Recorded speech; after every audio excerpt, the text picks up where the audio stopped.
Well, today we are in Isaiah chapter 16. It follows along from chapter 15 in that it continues the denunciation of the prophecies concerning Moab. And it's unfortunate that the chapter division is here. It's interesting. Chapter and verse divisions were introduced to the Bible long time after it was written.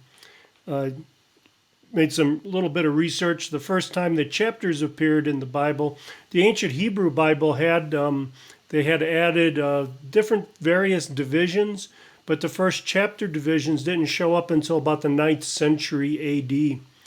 The chapter divisions that we have today were from the 15th, 13th century. I've got to look at my notes here. There were two men, Stephen Langton and Hugo de Sancto Caro, were the first ones to apply chapter divisions to the Bible.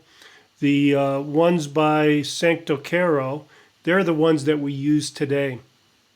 Verses weren't added till much later, to about 1551. A Greek translation, or the Greek text of the New Testament was published with the verse identifications. And then the first Bible to be published was in 1560, was the Geneva Bible that had both chapter and verse divisions. So that's what we have now, is we have these chapter and verse divisions that are standard in English Bibles. You can get Bibles without them in these things in there. And you can get Bible software that allows you to take out the chapter and verse divisions, so you can just read it as it was written. But this is an instance, and there's several of them I point out from time to time, of an unfortunate chapter division. Kind of breaks the flow of thought. Nevertheless, we'll follow along with that. And we see that this is still Moab. Moab is fleeing south from the oncoming Assyrian army that is just quickly devastating the relatively small country of Moab. Remember, it was 30 miles north to south, 30 miles east to west, and it was being overrun very quickly. So they come to verse 16. They send a lamb to the ruler of the land. The ruler of the land here is Judah.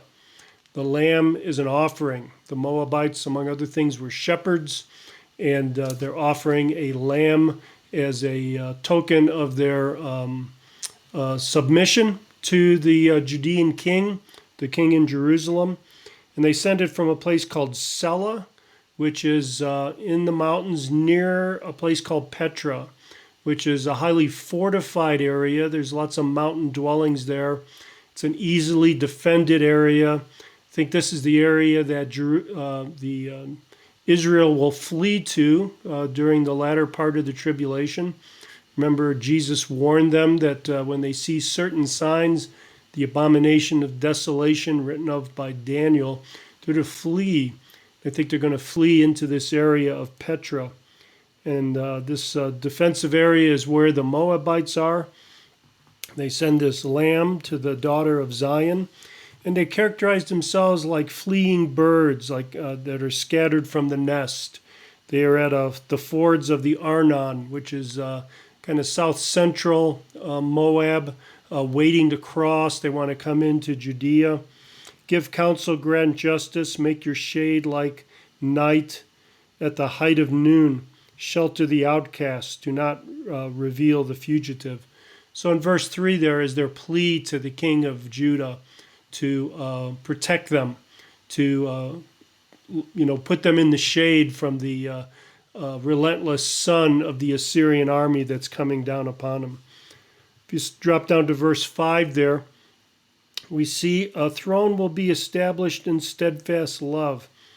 So in the near term, they're looking for the king of Judah to help them, but they know that this king of Judah is a descendant of David, and there's a greater descendant of David coming, one who is going to dwell on the throne in righteousness and holiness and justice.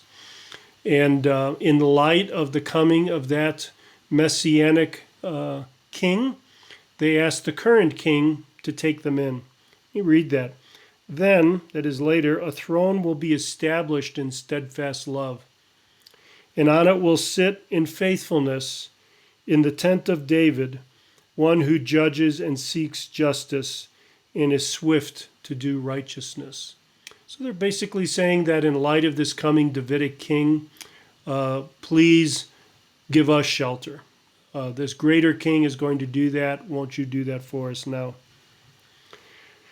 Verses 6 and 7 talk extensively about why God has brought this kind of devastating judgment on Moab. And ultimately, it's pride.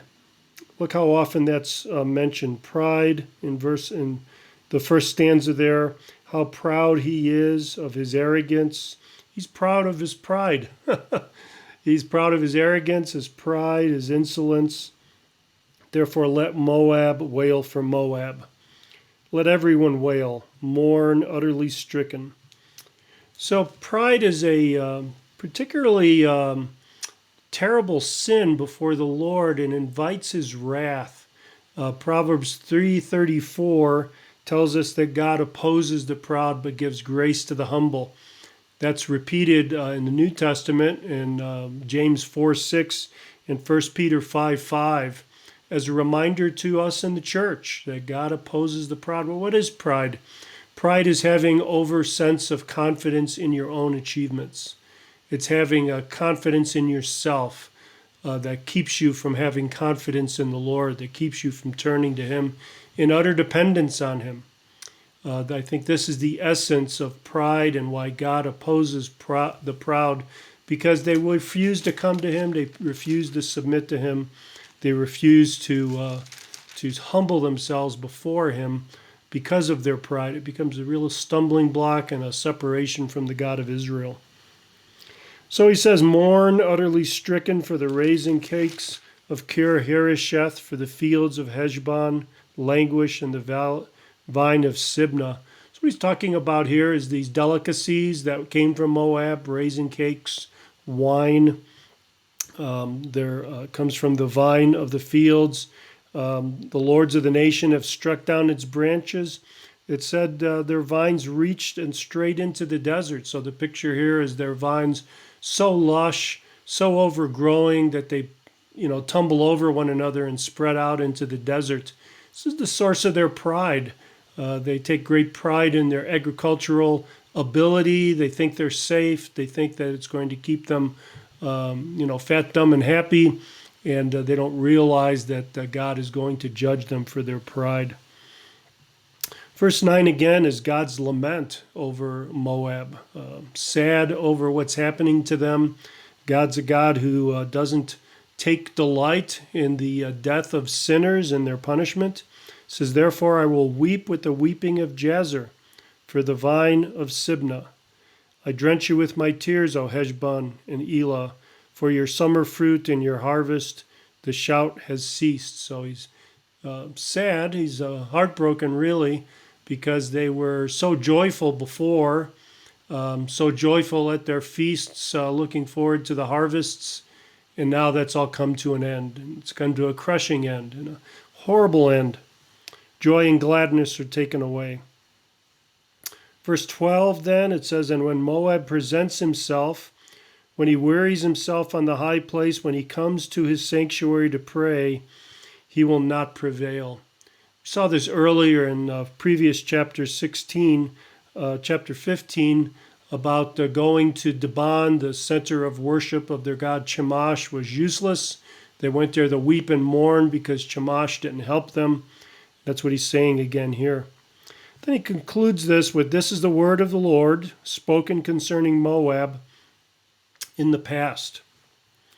But now the Lord has spoken, saying, in 3 years, like the years of a hired worker, the glory of Moab will be brought into contempt. So in 3 years, this reference to a hired worker will be counting off the days of the 3 years, day by day.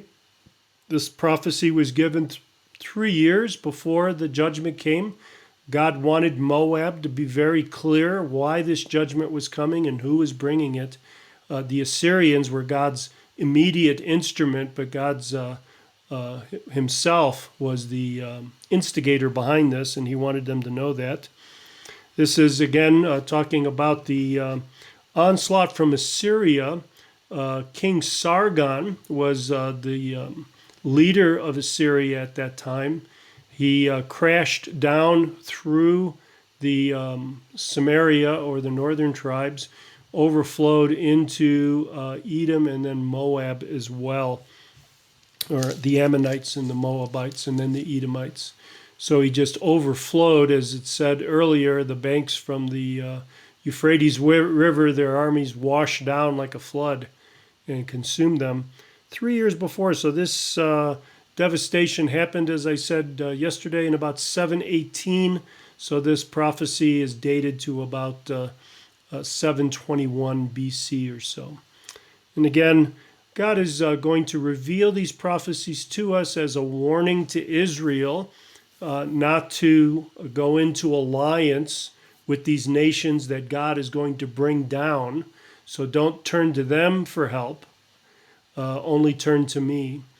And they're provided to us so many years later, so much time later, as an example showing us the sovereignty of God over the geopolitical situation that we all face through all of time, showing the sovereignty of God over salvation, that salvation is always available to individuals, even though he brings judgment on nations. And this anticipation, even among Moabites, of the salvation that's going to be available through the Israel's Messiah, and they're longing for him. So if these countries around Israel, who had no claim on Israel's Messiah, but just looked to him for justice and righteousness, how much more should we be looking forward to the return of the Lord to the earth? Well, he will, in fact, bring an end to all this conflict on the earth, and he will establish his throne in justice and righteousness, and he will rule with righteousness in the world. How much we should look forward to that now, and how our looking forward to that today is to affect the way we live. So brothers and sisters, live in light of his coming is my message, and I think the lesson from these pages of Isaiah. God bless you, and we'll press on into Isaiah 17 next time.